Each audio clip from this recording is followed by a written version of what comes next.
So I'm sure you guys are familiar with Jam Track Central and their Jam of the Month contests.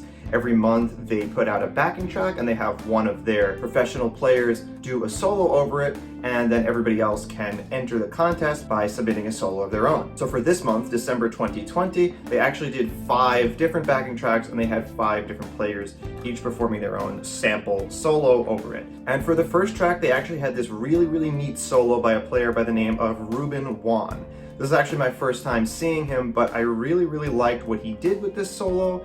And I thought it was a really interesting solo because although his phrasing, control, and tone are all super top level, the solo itself doesn't really have any crazy techniques besides for the techniques used to achieve that tone and phrasing and all that kind of stuff. So I think it's a solo that actually has a lot of great lessons in it because of that approachability, despite the super high level skill needed to get the tone, phrasing, and control to the level that Ruben does. So in this video, I'm going to take you through every part of his solo and explain to you not only how to play it, but how you can use a lot of the techniques that Ruben does to achieve that phrasing, that control, and that style in your own playing. Now, before we begin, there are a few things I have to note. First of all, I did reach out to Ruben trying to see if I could get permission to cover this solo and do a lesson about it. I did not hear back from him, so if Ruben or Jam Track Central or anybody involved in that whole process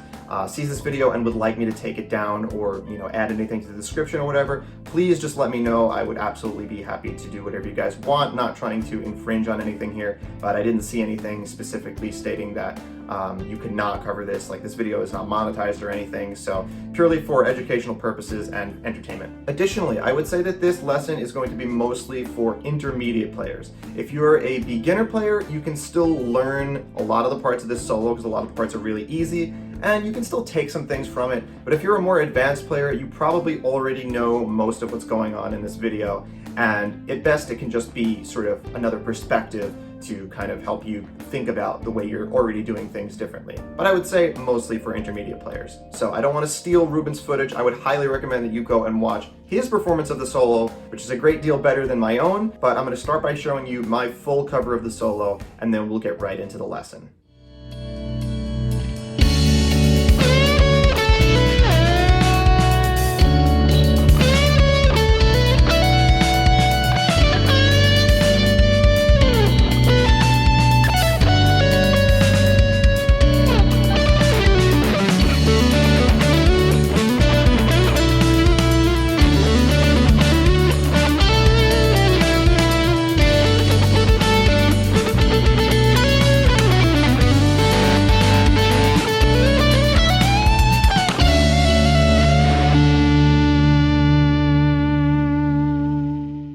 Alright, so let's begin the lesson. We're starting off with one, I guess you'd call it a technique, maybe a trick, definitely something to achieve a specific sound, and that is going to be using the whammy bar. I have a Floyd Rose right here. Ruben is not using a Floyd Rose on his. Basically, any floating tremolo system will let you achieve the whammy bar techniques that we use in this video, although if you have a cheaper one, it might not stay in tune that well, and that can be troublesome, but otherwise, here we go.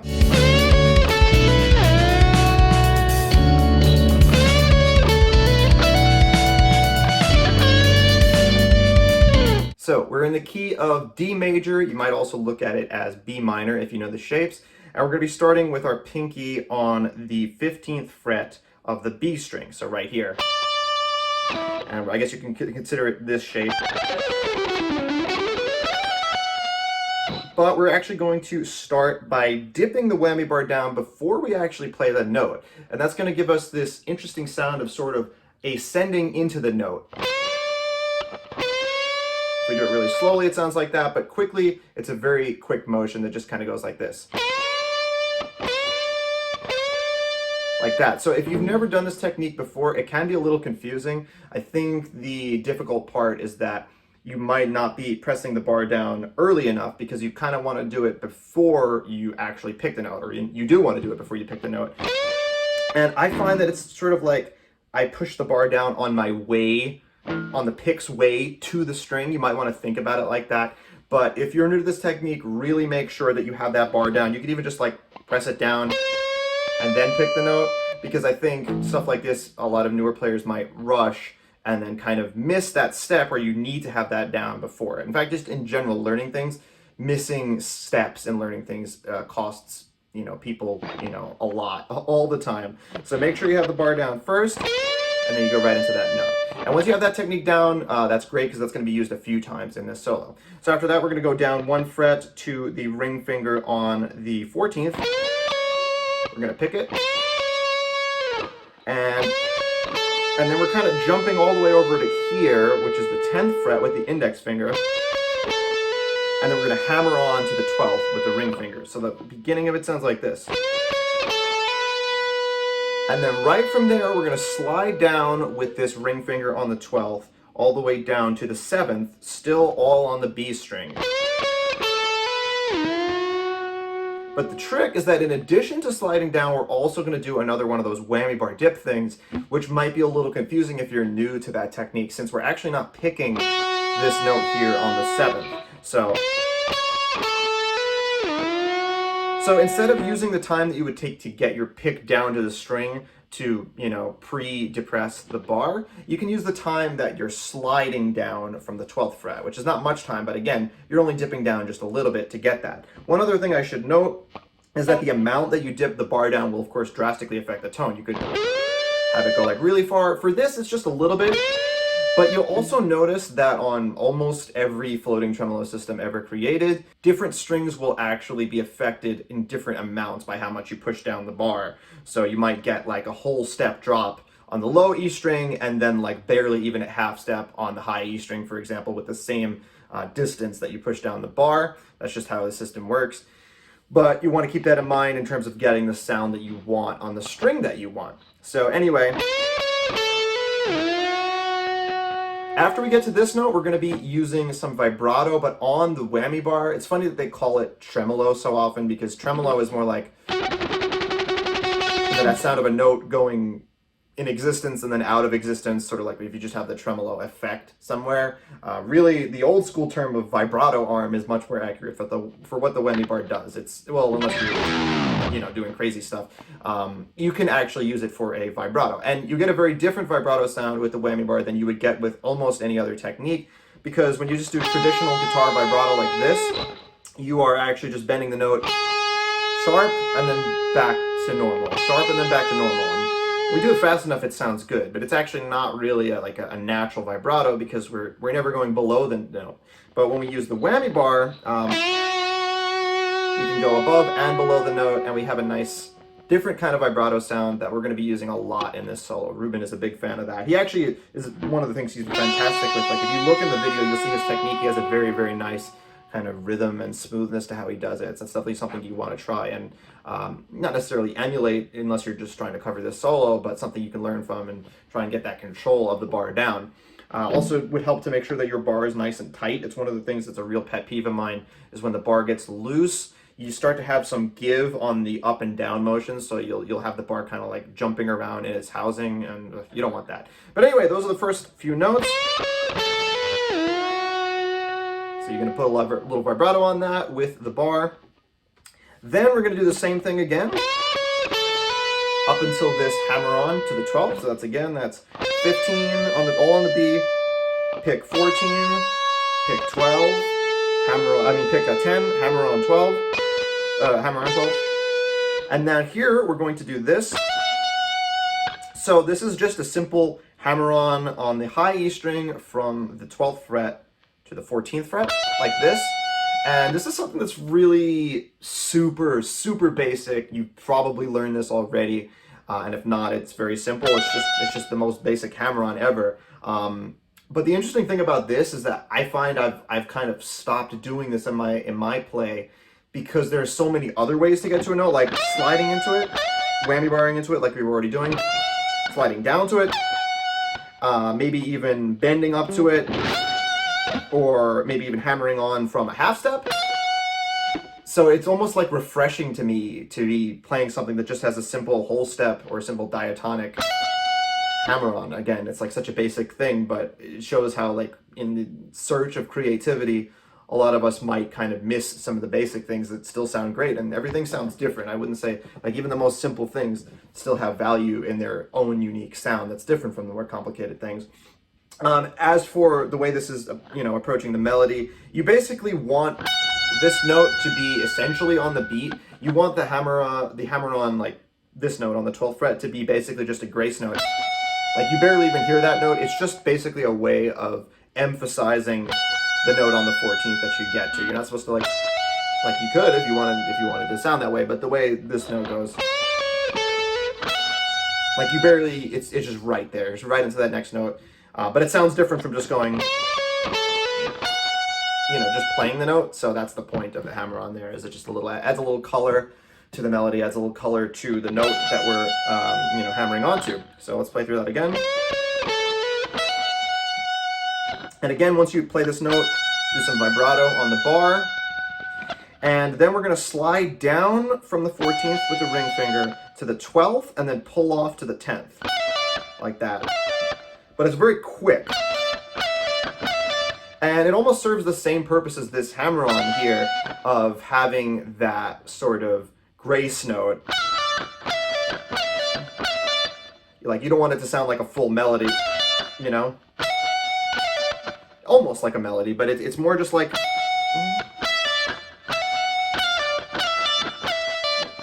It's almost like you're emphasizing the note on the 12th with the note sliding down to it, and then we pull off. So that whole sequence is like that. And now we're actually going to play the note on the 10th that we just hammered or pulled off to again, but we're going to start with a dip on the whammy bar. And if you've been playing the solo and doing the whammy bar dip on the B string, you probably noticed that if you press the bar down the same amount on the E string, you get almost nothing, because the E string really is not sensitive to the bar. So you got to push the bar down a lot more, or maybe a little more depending on your perception of it, to get that same amount of, noticeability of the whammy bar dip. So you kind of stop that note after you pull off from it too. And that stop is also the time, at least in my interpretation of this, that I take to push down the bar. So, and again, vibrato with the whammy bar on that note, and then we're going to slide it down. And this is one of the things that Ruben does super well. It's the simplest thing, but it just shows how advanced you can get in even the simplest things. Because if you listen to some of the slide downs, or whatever you want to call it, that Ruben does in this solo, it's so smooth. And that's something difficult to achieve on a fretted instrument. If you slide really quickly, then it just sounds like a clean slide. But the slower you slide down, the more easy it is to have this kind of, kind of distinguished notes in there, which, you might want sometimes, but you don't really want if you want it to sound like a slide down. We want it to sound like the note is just, just going straight down smoothly with every little microtone, even though that's impossible for a slide on the guitar because we're actually just going over each fret. So that's something he does really well. You see, even right there, like I did it, you could hear the frets in there. So definitely listen to the way Ruben does that and try and emulate it. Try and get that sound, that really smooth yet not aggressive slide. Because his slides are not aggressive. They are smooth, but you don't hear the notes like that. So anyway, that last part...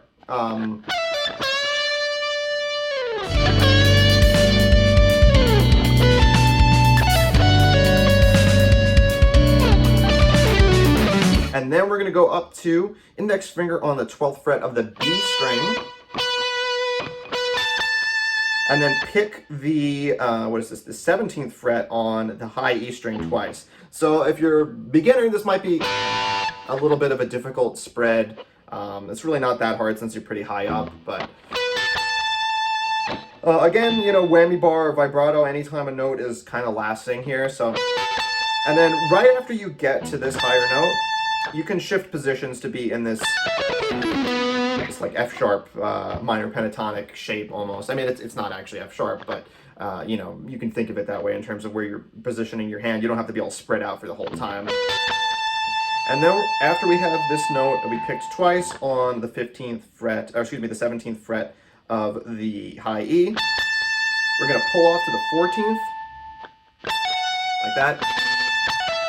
And then we're going to, I'm pretty sure Ruben picks this, but it sounds kind of the same whether you pick it or hammer on. After the pull off, you're going to use your ring finger. You could also use your pinky. I find it more natural to use the ring finger to hit the 17th on the B. So let me play that together for you.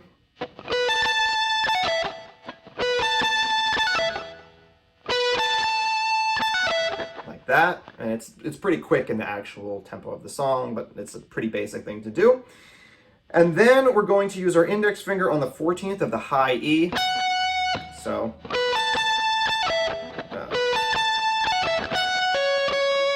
And then pick the 14th on the B twice.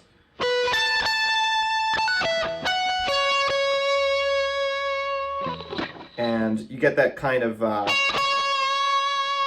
little staccato sound on the first time you pick it, and then you pick it again, and it's going to last a little bit. On this one, I'm pretty sure Ruben actually does more of a traditional vibrato for whatever reason. You could also use the whammy. I actually kind of like the way the whammy sounds there. And then he does another really, really subtle slide down from it. Again, pay attention to the way he slides out. It's one of the things that when I listen, I'm like, wow, like I can play this solo, but I can't make those slides sound like that. And it's such a simple thing, but like sometimes the simplest things are the easiest to overlook. So anyway, that whole part.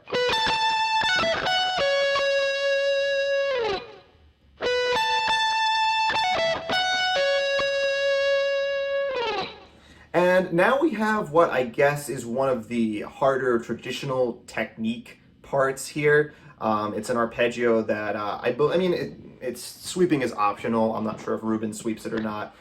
Since there's only like one section where you would sweep anyway, I tend to do it. It's pretty easy, but you don't have to. You can alternate pick it.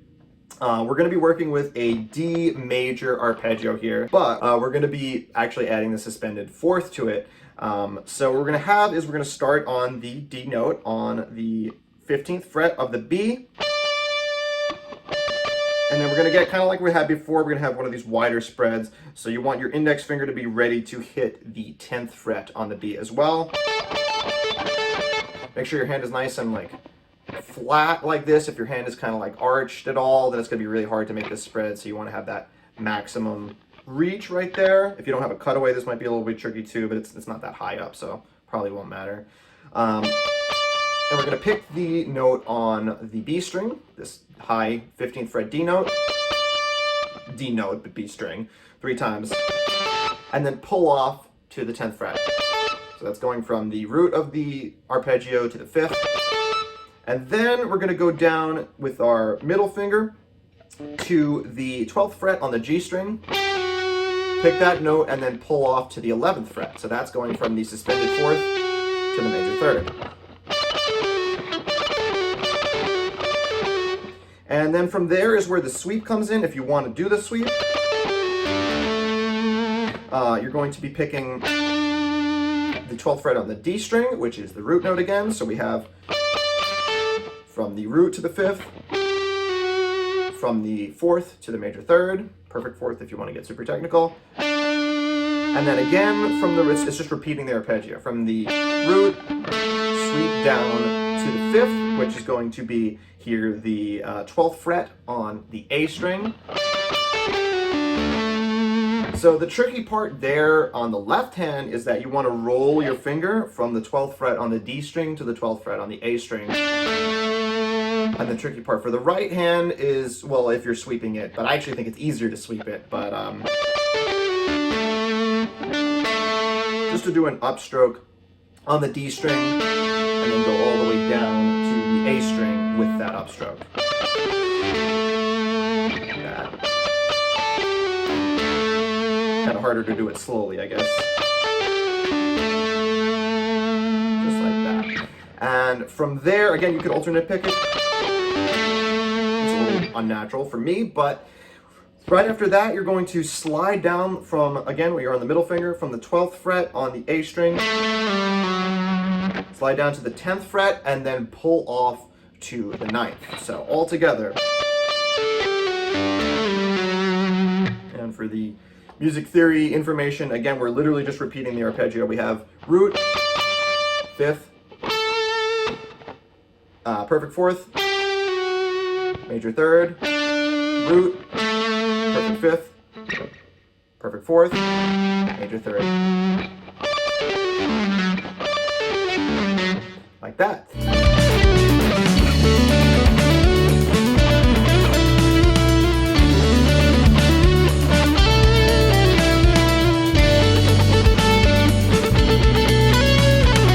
All right, and the next section, we're going to be working in a very probably familiar shape, which we're just going to be working on around the B minor pentatonic shape. And you might actually want to think about it as B minor, but it's really, we're in D major here. They're the same key. I'm not going to get into the full music theory explanation of that, but that is relevant for playing this part. And we're going to be working around the D and G strings mostly. Most of this is just straight pentatonic scale, but we are borrowing a few notes from the mode. Namely, if you're looking in terms of minor, the 6th and the 9th, or the 2nd, whatever you want to call it. So we're going to start on the 7th fret of the D string, and we're going to hammer on to the 9th fret. And then pick the 7th fret on the G string. Pick it twice, actually. Very, very basic, like blues, rock, pentatonic kind of riff right here. And then we're going to pick back down those two notes, which will be the 9th on the D and the 7th on the D. So it's hammer on, pick, pick, pick, pick. So after we get back down to the 7th on the D, this is a little tricky because we're going to roll our finger to the 7th on the G. And we're going to pick that as well.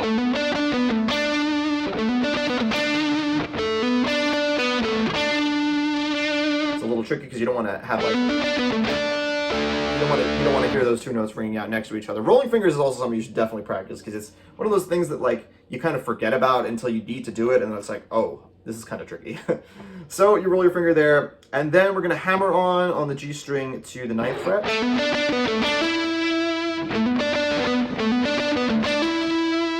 And we're going to slide that 9th fret up to the 11th.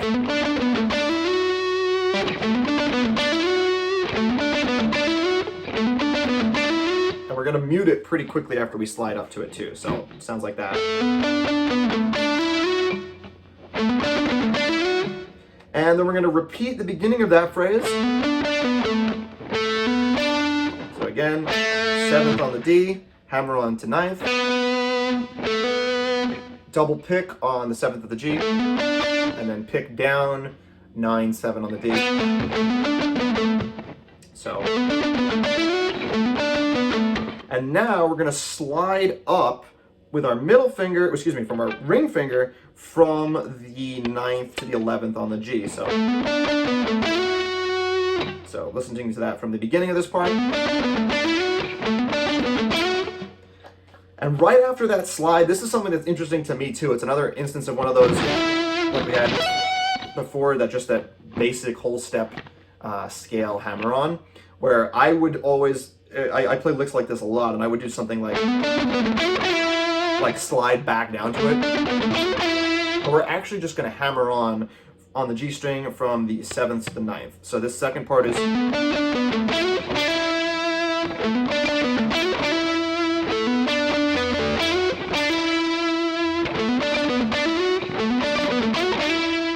And here what we're going to be doing is sliding between the 9th fret on the G and the 10th fret and going back to it. So this is kind of adding the blues scale note, the tritone, whatever you want to call it, to the mix right here.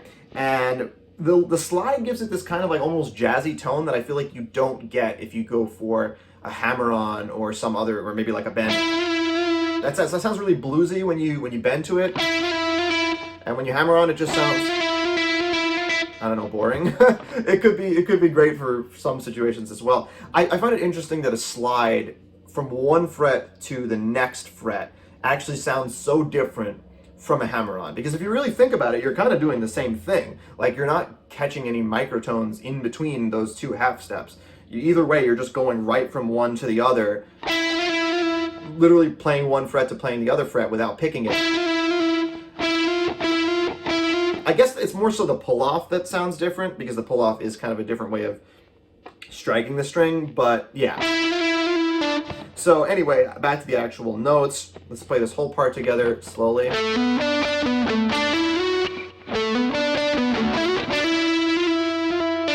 So after we hammer on to that 9th fret on the G, we're gonna do 2 slide up and down between the 9th and the 10th.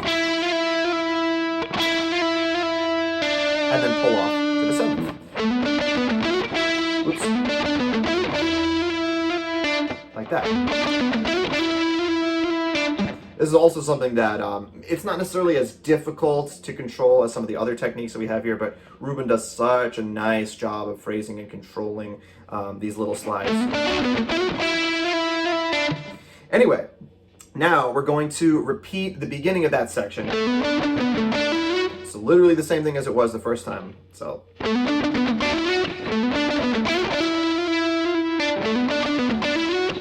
And then after that, we're going to go with our index finger to the 7th on the G and pick it twice.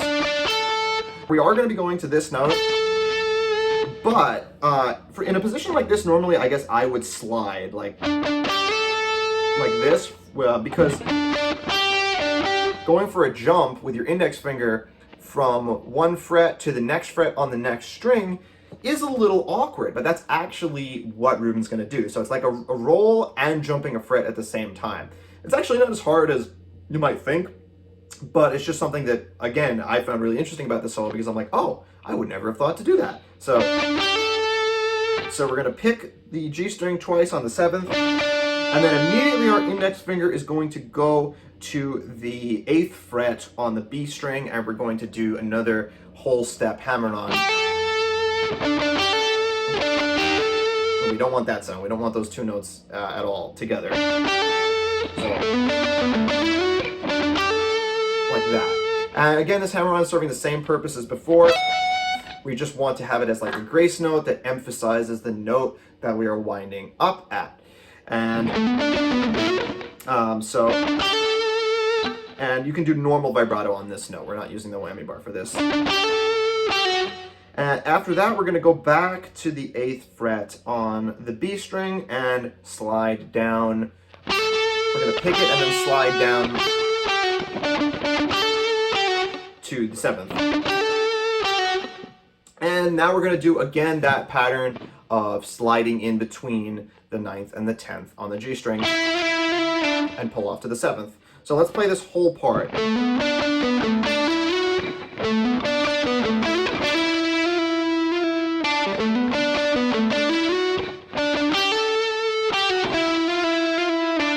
Like that.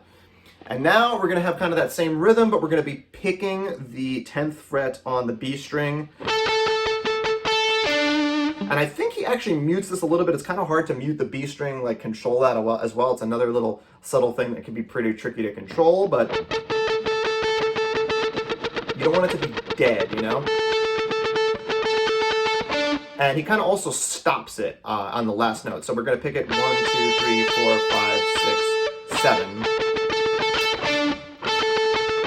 And then again, we're going to play the, this is the 7th on the G. 1, 2, 3, 4, 5, 6, 7 again. And then it's the second time, instead of going to the 7th fret on the G, we're going to do another whole step hammer on from the 7th fret on the high E string to the 9th fret, this time again stepping outside of the pentatonic scale and borrowing a note from the modes. So that whole part. And then after that note, we're going to go down the pentatonic scale, besides for that note that we're starting on in just the normal pentatonic fashion, down to the root, which is going to be the 9th fret on the D. So that's, we're going to do 7th on the E, 10th on the B, 7th on the B, 9th on the G, 7th on the G, and then 9th on the D.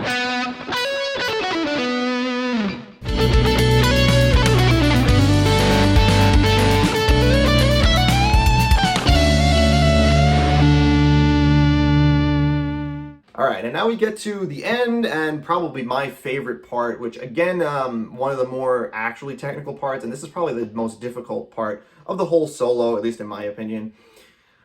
First off, the difficult part is that we're going from playing the the 9th fret on the D string with our ring finger to playing it with our index finger. But we are just going to pick it. I'm just showing you kind of different ways of jumping, so make sure you have that jump ready, because this is another thing that could be an easy step to skip. You're kind of just getting excited about all these other notes, and then you're missing that jump and then getting that one note wrong in there. So what we're going to have is a shape like this, where we're actually going to be hammering on from the first note of the scale to the second and third. And then we're going to use hybrid picking. I'm going to use my middle finger on my right hand to pluck the 10th fret on the B string, which is going to be the 7th in the scale. Reminds me of some Zelda song. Anyway, so a few things to note about this. For one thing, this is a technique that a lot of modern guitar players are using that I really like, where we are kind of playing a melody but letting 2 notes ring out in it. You know, all that kind of stuff.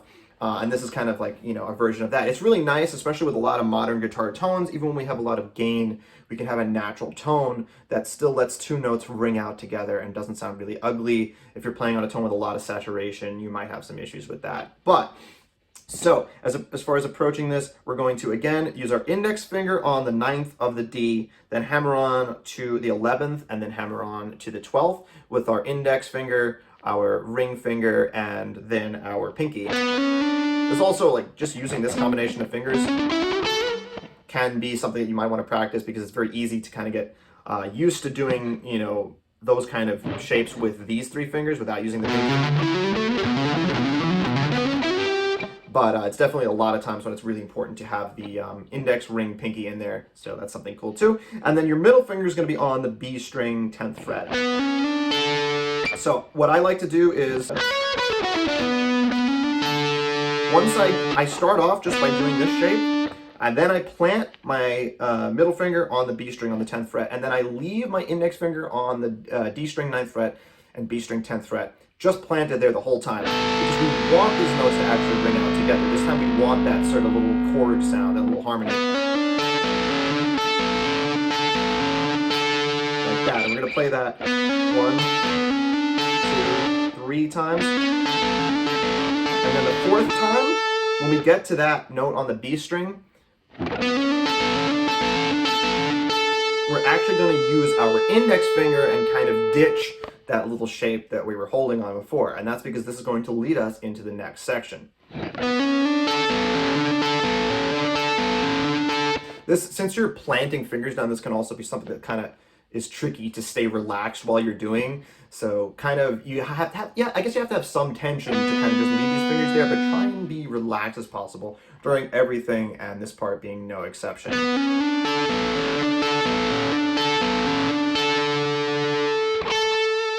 And then after we pluck the note on the B string that we use our index finger for, then we're going to pick it, the same note, hammer on, that's the 10th fret of the B string, we're going to hammer on to the 12th. So,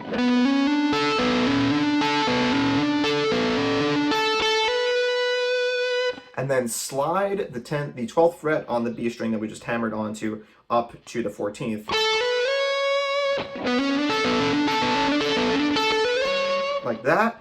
And now we have another one of those really cool letting 2 notes ring out together in a melody. One of my favorites, which is to do it with a half step, which sounds absolutely atrocious if you isolate it, but when it's played in the middle of a melody, it sounds really, really interesting, and I think a lot cooler than just going, you know, just playing the notes on their own. So again,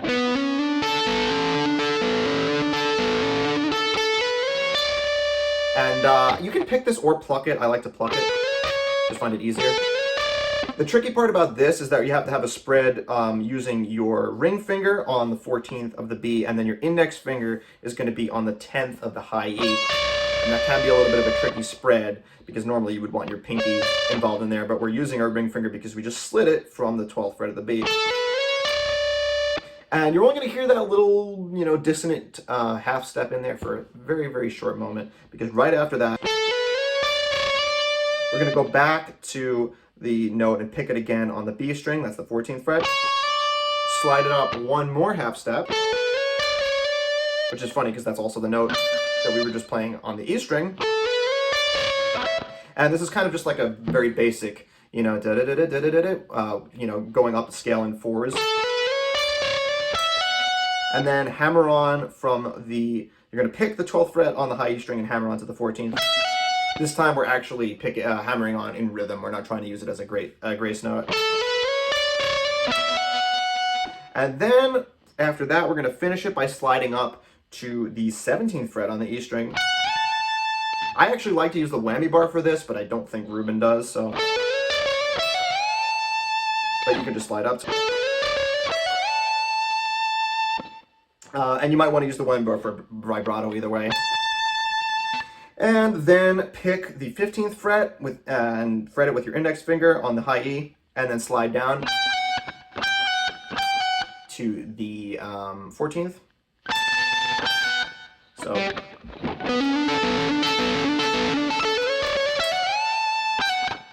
And then finally, we're going to end with another one of these little half-step slides. This time we're going to start by actually sliding down in sort of a grace note fashion again from the 18th fret on the B string to the 17th with your ring finger. So let's actually play that in rhythm so it makes sense. So we're going to slide down immediately. It basically just sounds like we want this note, the 17th on the beat, to be on the beat, just like we did before. So, and then after we get it on the beat, by sliding down to it really quickly from the 18th fret, like that. Whoops.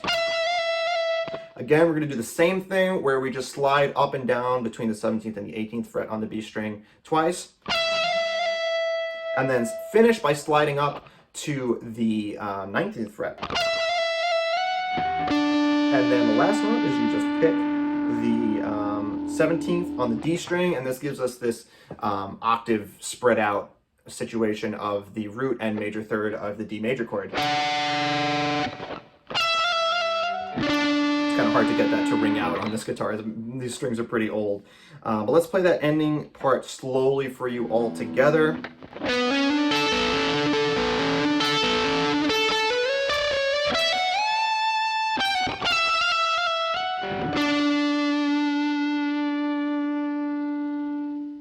And that completes the solo. So I hope you guys enjoyed this. You can actually download the backing track for this solo on Jam Track Central's website. It's free, and you can even enter the contest to potentially win. I'm thinking about doing a solo of my own to potentially enter the contest. But either way, I just thought it was fun to learn this one and share some of the tips and tricks that Ruben is using in his solo. So again, huge shout outs to Ruben Wan and Jam Track Central. Once again, if you guys don't want this video up, just say the word, I'll take it right down. Hopefully, like I said, you guys were able to learn some stuff from it. Let me know in the comments. Let me know if you'd like to see me do lessons like this for any other solos that you may know, and I'll be happy to check it out. Also, if you'd like to see more content from this channel, it does take a lot of work, and I have a lot of other things going on, but I really love playing guitar. I really like making content around this too. So all you really need to do to support me is just hit that subscribe button. If you really want to keep up with my content, you might also want to click the notification bell. That really helps creators like me out a lot as well. And I'll hopefully catch you guys in another video real soon. Bye-bye.